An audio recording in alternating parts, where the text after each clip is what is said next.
2026년 1월 30일 미국 증시는 하락과 함께 변동성이 확대된 하루를 보냈습니다. 시장의 중심에는 단기 실적 이슈가 아닌 연준, 즉 미국 연방준비제도의 정책 리스크가 자리하고 있었습니다. 특히 차기 연준 의장 인상과 관련해 보다 매파적인 통화정책 기조가 이어질 수 있다는 관측이 확산되면서 투자자들은 위험자산 비중을 줄이고 보다 보수적인 전략으로 이동했습니다. 이 같은 심리 변화는 곧바로 달러 강세와 장기 국채 금리 상승으로 이어졌고 미국 주식 시장은 전반적인 조정 국면에 들어섰습니다. 먼저 주요 지수 흐름을 살펴보겠습니다. 다우지수와 S&P 500 지수는 비교적 제한적인 하락에 그쳤지만 기술주 비중이 높은 나스닥 지수 그리고 중소형주 중심의 러셀 2000 지수는 더 큰 폭의 하락을 기록했습니다. 이는 단순한 지수 조정이 아니라 성장주와 중소형주에 대한 위험 회피 심리가 시장 전반에 확산됐음을 보여주는 신호입니다. 시장 내부 지표 역시 약세였습니다.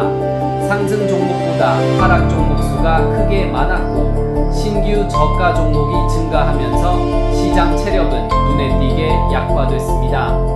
이제 섹터별 흐름을 살펴보겠습니다. 가장 큰 조정을 받은 것은 기술주 섹터였습니다. 반도체와 소프트웨어를 중심으로 고성장 기술주 전반이 하락 압력을 받았습니다. 이는 기업 실적이 갑자기 나빠졌기 때문이라기보다는 금리 상승에 따른 할인율 재평가, 즉 밸류에이션 조정의 성격이 강합니다. 금리가 높아질수록 미래 성장 기대에 대한 현재 가치는 낮아질 수밖에 없고 그 영향이 고평가된 성장주에 먼저 반영된 것입니다. 반면 자금은 방어적인 섹터로 이동했습니다. 헬스케어와 필수 소비재 그리고 에너지 섹터는 상대적으로 안정적인 흐름을 보였습니다. 이는 투자자들이 단기 성장성보다는 현금 흐름과 안정성을 우선시하고 있음을 보여줍니다. 금융 섹터는 혼조세였습니다. 금리 상승은 은행 수익성에 긍정적이지만 경기 둔화나 가능성이 동시에 제기되며 섹터 전반의 상승을 제한했습니다. 이처럼 어제 미국 증시는 단순한 하루짜리 조정이 아니라 연준 정책과 금리 환경을 다시 가격에 반영하는 재정렬 국면에 들어섰다고 해석할 수 있습니다. 시장에 던져진 질문은 분명합니다. 연준은 과연 생각보다 더 오랜 기간 높은 금리를 유지하게 될 것인가? 이 질문에 대한 답을 찾는 과정이 지금의 변동성을 만들고 있습니다. 이제 시장의 시선은 다음 주 미국 증시와 글로벌 시장으로 이동하고 있습니다. 다음 주는 고용과 경기, 금리, 그리고 기업 실적이라는 네 가지 변수가 동시에 맞물리는 중요한 한 주가 될 전망입니다. 먼저 미국 고용 지표가 집중적으로 발표됩니다. ADP 민간 고용 지표를 시작으로 주간 실업수당 청구 건수, 부인과 이직 상황을 보여주는 조트 보고서, 그리고 주 후반에는 비농업 고용 지수와 실업률, 평균 시간당 임금이 발표됩니다. 노동시장은 연준 통화정책의 핵심 기준입니다.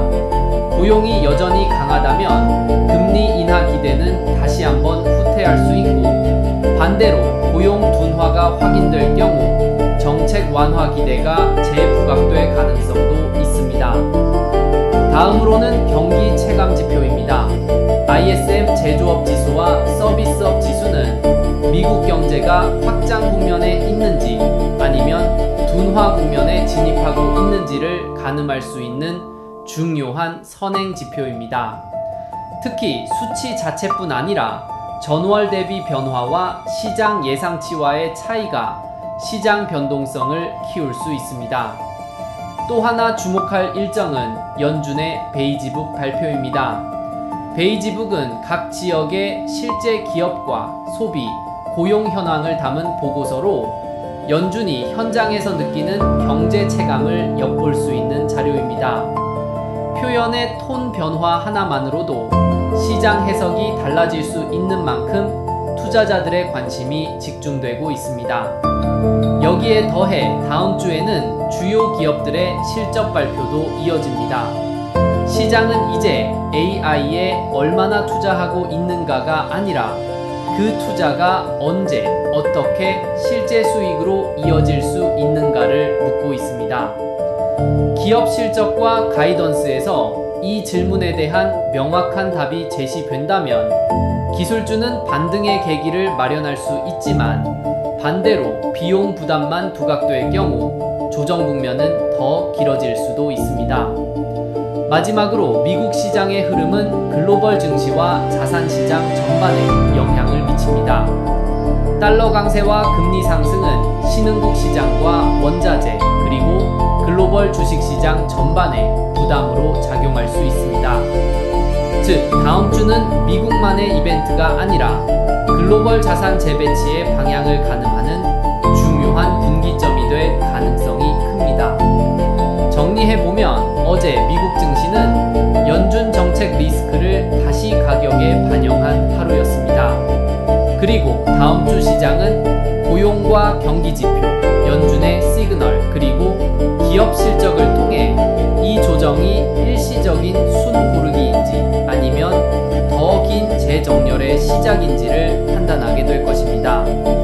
지금 시장은 이야기보다 숫자를, 기대보다 현실을 다시 보기 시작했습니다. 2026년 1월 31일 미국 증시였습니다.